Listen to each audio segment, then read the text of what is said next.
They cried to the Lord in their trouble, and he brought them out from their distress. He made the storm be still, and the waves of the sea were hushed. Let us thank the Lord for his steadfast love, for his wonderful works to humankind. Welcome to Coal Iron Lime and a bit of gospel this week. It's Thursday morning, and it's a glorious sunny morning in Netherton, in the heart of the Black Country. And just over my shoulder, you might be able to glimpse a sculpture of an anchor and chain. It commemorates the fact that Netherton was at the heart of the maritime chain and anchor making industry for many, many years, despite being about as far from the sea as you can get. That sculpture commemorates anchor making and chain making in general. But it's not the only anchor in Netherton, as we'll find out in a moment. But first, our opening prayer. You who are weary, sleepless, tired, depressed, discouraged, do not be afraid. You who are fed up, hopeless, visionless, fearful, tearful, do not be afraid. God is present in your suffering. God will calm the winds and waves of your soul. From the 1840s onwards, Netherton was very much at the heart of the maritime anchor and chain making industry. Among the companies involved in that work was a company called Noah Hingley & Sons. By the end of the 19th century and into the early 20th century, they had already completed a number of commissions for the White Star Line, including for the Olympic. They were then commissioned to provide chain and an anchor for the Titanic, what would be the biggest ship that up to that point had sailed the oceans. Hingley & Sons manufactured 1,000 feet of chain for the Titanic. But what you can see behind me is a replica of the anchor that they were involved in manufacturing and assembling. Now, they didn't make all of it. The main shank of the anchor was made by Walter Summers of Halesowen, because they had the more powerful steam engine to power the hammers. And a company called Rogerson's in Newcastle upon Tyne made the head of the anchor. But those components were brought here to Netherton, and it was Noah Hingley & Sons who assembled all of them together and also made the remaining parts of the anchor. It's immense. This replica records its size.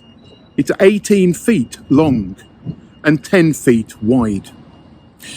Well, it moved from Noah Hingley & Sons factory on the 30th of April in 1911. Indeed, a day or two before that, because it went to the proving works, Lloyd's Proving Works, to ensure that the chain was strong enough. On the 30th of April, it was hauled from here in Netherton to the railway station, the goods railway station on Tipton Road at Dudley.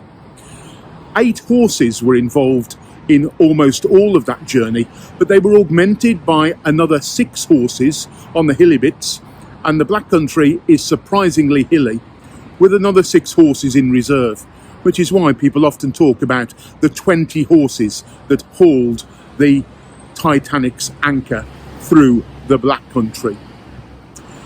It went to Tipton Road, Dudley, as I say, where it was put onto a railway locomotive and taken to Fleetwood in Lancashire.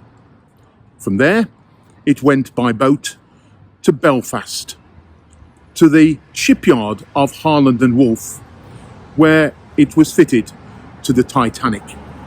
The Titanic that the following year, in 1912, would plummet to the bottom of the ocean. As I say, behind me is a replica of the Titanic's anchor.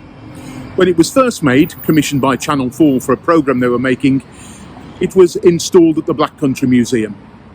In 2010, it came home, as it were, here, right to the centre of Netherton, a commemoration of the Titanic, of Noah Hingley & Sons, and of Netherton's role at the centre of the manufacture of maritime chain and anchors. In today's Gospel reading from Mark's Gospel, Jesus and the disciples have taken a boat out onto the Sea of Galilee when a storm arises. We're going to hear that Gospel reading now presented by the Reverend Phil Summers.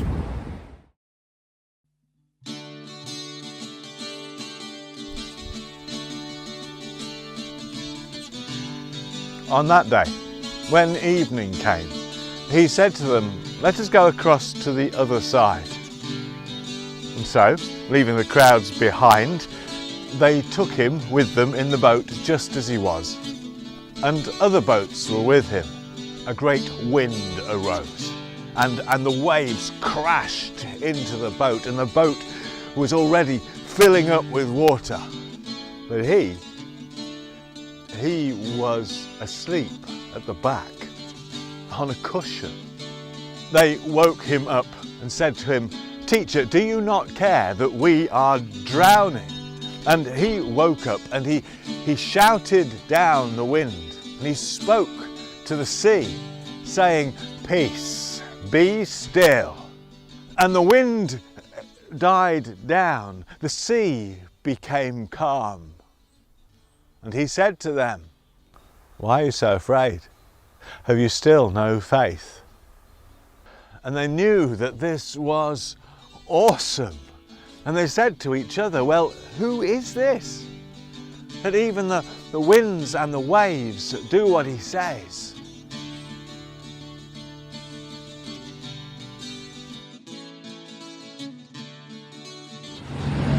Throughout the ages, those who ventured out onto the oceans or the Great Lakes have often found their lives in peril due to storm or other disasters such as the iceberg that sank the Titanic.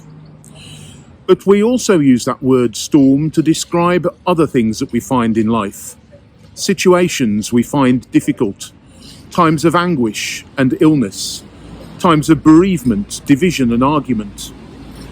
As Christians, we believe that Jesus has trod this path with us, has endured human suffering, has wept at the grave of Lazarus, and in his ministry had many, many questions about why things had to be.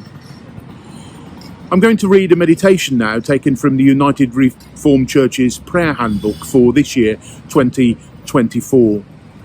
It's based on the Gospel reading you've just heard, and also on the storms of life that many of us face at so many different times.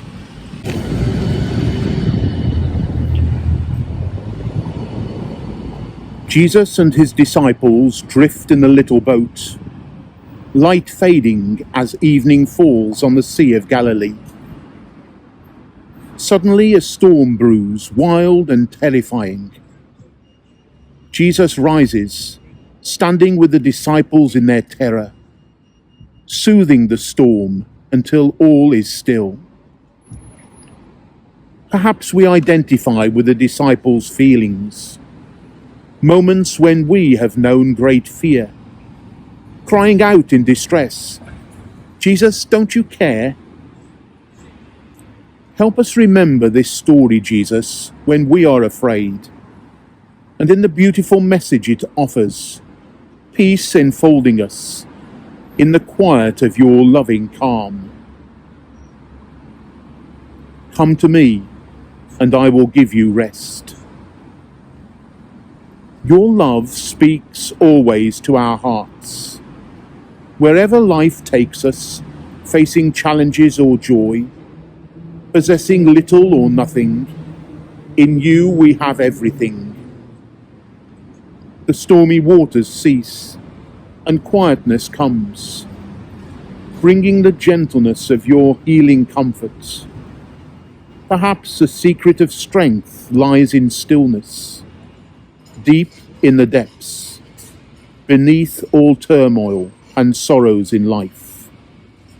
Here we touch the spring of peace, held in your love forever. Thank you for being with me for Coal Iron Lime and a bit of gospel this week here in Netherton.